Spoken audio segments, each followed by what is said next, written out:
so we've gone through the overview of the gig, we've gone through the pricing, and now we're going to look at the description and frequently asked questions. So again, this is really crucial from an SEO perspective, and definitely take advantage of the FAQs. I see so many sellers on Fiverr who aren't using FAQs, and it's just a really good way to enrich your gig itself and just make it look a bit more professional. So I'm going to write something really quick. I'm not going to fill the full 1200 characters on this video, but just something so you kind of get the point of what I'm trying to do and what I'm trying to achieve. So, for example, I might say, hey there, my name is Matt and I'm an SEO expert. I've been selling on Fiverr since 2011 and have worked with many clients, helping them rank their websites on Google for 5 years, for example. I'm making this up. Cool, so then I'm going to make this really clear and really concise and put it into sections. So for example, so I might do what you'll get, SEO backlink service. So this is one of the keywords that I'm sprinkling here. So there's going to be a keyword in here, which is SEO service, that I'm going to sprinkle in, with 100 backlinks, no follow, and then you kind of get the point here. So you're starting to get an idea. What I'm going to do is I'm going to pause the video, I'm going to write something out very quickly off camera, and then I'm going to go back and we'll go through and just analyse what is on there. So what we've done here is taken a little bit of inspiration from the Fiverr market. Do not copy anyone else's gig on Fiverr because it will get marked by customer support. So make sure you can take inspiration from other sellers and see what the top rated sellers are doing, but do not directly copy their work. Cool, so here, to kind of go with the backlink and the SEO theming, so I've got hard hitting intro statements. So backlinks are the most important Google ranking factors, did you know? Then we start to go into a bit more detail. So here we're saying getting traffic to the website is absolutely crucial. So that's kind of the problem statement. So what you want to do is look at what is the customer problem. So here it's getting traffic is a huge one for any blog owner or website owner. And it's saying here that it's absolutely crucial. Also, it's very expensive for a lot of people. You've got two problem statements here for a customer, and what you are going to do is solve their problem. So as you go here, here's some good news. My SEO backlinks can give you a website the extra push it needs to start ranking for profitable search terms. Often is the case when people are wanting SEO services, they're trying to target profitable niches, profitable keywords to drive in traffic, which then enters their sales funnel or whatever they do with their website and the traffic that enters it. So here then we've got a bit of a bullet point description of what the service is and what's provided. And then a little bit more information about link building itself, things like languages. So for example here, if you was going to offer it in English and Portuguese, you could make sure that's clear on there as well. And you can also put it on the previous page that we've seen with the gig description. So the last thing that we need to do is just sprinkle some keywords in here. Actually, as I've gone writing through it, actually the SEO is not as good as what it should be. So I'm actually just going to sprinkle, for example, SEO backlinks there,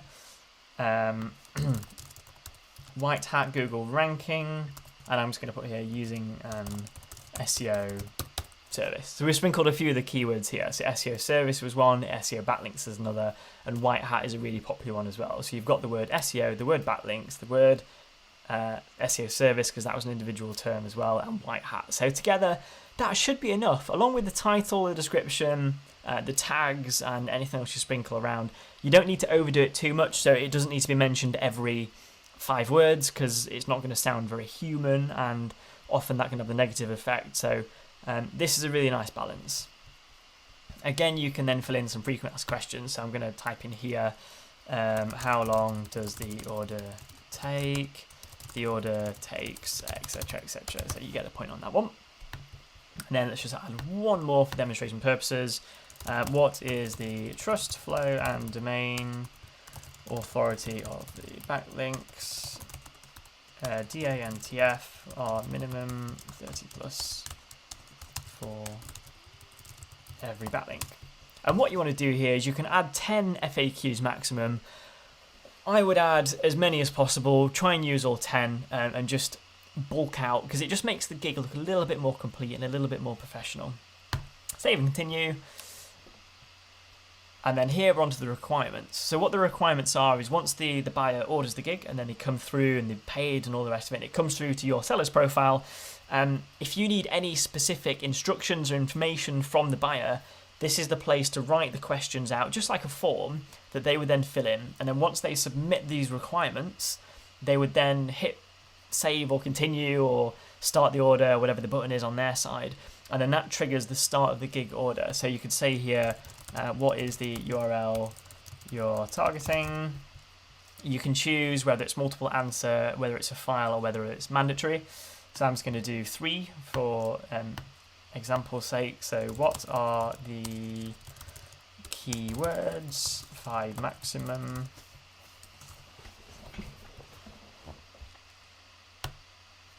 Cool. And then I'm going to do one more, which could be, what have I done so far? Let's have a look. URL, keywords, and let's do what is the niche you're targeting. So just make sure here you're asking all the relevant questions, all the information that you need up front to then literally take the order and start it straight away without asking any more questions to the buyer. So now we're into the gig gallery. Now this is really, really important, and I've said that about a lot of aspects of the gigs. It's all important overall. The photo is what is going to drive people to click onto your gig from the search results. So it needs to be clear, it needs to be engaging, and it needs to look professional as well. I've actually got some examples already, and I'm going to pop them in here. So I've got some images that I made earlier, and I'll show these on the preview of the gig in a bit more detail, but you want something that's really clear, really professional. The one thing I've noticed on Fiverr is that a lot of people are bad at designing their gig thumbnails. You can use something like Canva. I highly, highly recommend Canva. I'll pop a link in the description to use it. It's a free tool, or there's also a paid version where you can quickly and easily create graphics if you're not a natural graphic designer. And that'll just help you spruce up and make everything look really, really professional. Another thing that you can do is you can add videos. Now, videos are really engaging. It's you speaking directly to the buyers on Fiverr, and they often say here that it is that videos can increase your engagement by 40%. Not sure whether it's true, but it's definitely worth trying out. I actually haven't used it on my gigs yet. I do plan to at some point. It's just making sure that you engage with your buyers, you're telling them exactly what the service is, and just helps relate a little bit more between the buyer and the seller to create that personal relationship with them. So now we're on the very, very final stage. Now this is what I mentioned when creating the profile. When you create some specific gigs in certain niches or certain skills, Fiverr may ask you to take a test. So here you can see that they need you to take an SEO skill assessment test. I've already taken it and already passed it. So I can literally hit publish and then my gig goes live. And here we go, we can now see the gig live. So there's the title, we've got Level 2 Seller. Obviously there's no sales in this, so there's no kind of rating that you'd usually see here. A nice, clear, concise image with the information. I've not kind of cluttered it up too much. And then the description, it looks really structured. Obviously I've got a bit of a typo on the bottom. The description here, it looks really well structured. There's a few bold keywords, there's bullet points, there's headings, and it just structures it really well, so it's not too harsh on the eye with big blocks of text that you're having to read. Again, here you can see a little bit about the seller as well. You can also see all the upsells on the gig as well here. So either right here on the screen, or when you click continue and you go through, you'll see all of the upsells as well that buyers can add on when they're going through the gig, along with the FAQs, your related tags, anything else that you sell. And that's the gig in a nutshell. So now we've looked at SEO, and we've also gone through creating your very first gig, looking at the title, description, the tags, the images, and overall crafting the best optimized gig possible on Fiverr. Next, we're going to look at what happens when you get your very first order on Fiverr, how to treat it, what to do, if it's a moment of panic, how do you get through that very first order and ensure that you get your very first 5-star rating. So I'll see you in the next class.